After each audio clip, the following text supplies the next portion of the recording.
More than 800,000 matriculants are anxiously waiting for their results so that they can start charting out their futures. Some plan to pursue further education, while others are going straight to work if they can find it, while a certain percentage is choosing to take a gap year to figure it all out. Business reporter Ntokozo Khumalo explores the factors that young people should consider when deciding on a career in an ever-changing world of work. 12 years in school building up to this one moment. Hundreds of thousands of matriculants in the class of 2024 now have to make some serious life decisions as they prepare to enter the labor market. However, for many young matriculants, the road to the job of their dreams is not as smooth as one would imagine it to be. While youth unemployment improved by 171,000 in the third quarter of 2024, 4.8 million young people aged between 15 and 35 are still without work. I am very excited. Well, in the future, I hope to be a chemical engineer so that I can contribute back using my favorite subjects, math and science. I'm very excited representing my province, the school, and being here. It's a pleasure, it's an honor. Yes. I'm so very excited. This feels so unreal. I don't even have ways to explain this, but then the feeling is magical. I started studying last year immediately as soon as I received my result. Not last year, last 2023, after I passed grade 11.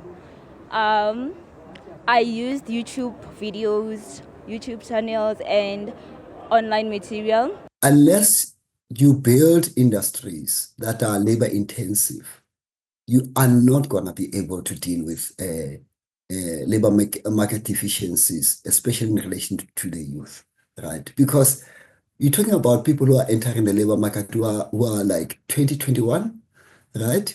Who are going to exit the labor market around 60, 65. The Department of Labor's National Occupation List and Scarce Skills List, released every 2 years, indicates the kind of jobs young people should study for to secure employment. The skills gap in the country remains a huge challenge in getting a lot of those positions filled. The youth is not homogeneous. And the youth are not in one space in relation to skills, in relation to education, and the apartheid fault lines articulate themselves in the youth. The World Economic Forum's job report for 2025 outlines several shifts in South Africa over the years, which young people entering the markets should be aware of. These include a labor market churn and the disruption brought on by technology. One training company from Secunda in Mpumalanga is trying to close the skills gap by offering young people fresh out of high school artificial intelligence training. So we use virtual reality, mixed reality, augmented reality, all together to create simulations in 360 environments in order to show the student. So what we basically do is we expose the student to the dangerous situation without physically posing any harm to the student, using this technology, building the simulations and using AI. His business partner, Lincoln Nikerk, says AI training is relevant for young people looking to get into any industry in the economy, including construction and manufacturing.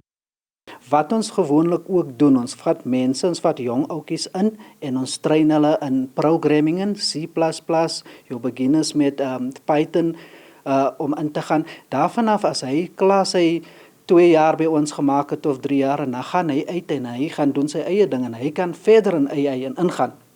Hy kan tot AI-program ontwikkel. Career coach Dr. Vumile Msweli says that such training can assist a young person to not only make themselves more employable, but also be able to take their career in different directions as they grow in the workplace. She highlights that people don't just have one linear career path.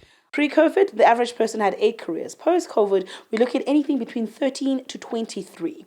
So your career is constantly going to be pivoting, and most of the matrics right now are preparing for a job that doesn't even exist yet. She encourages those still in school to start reflecting on how they would like their careers to shape up as soon as they enter high school. From grade 8, that's when some critical conversations need to start happening. What subjects are you great at?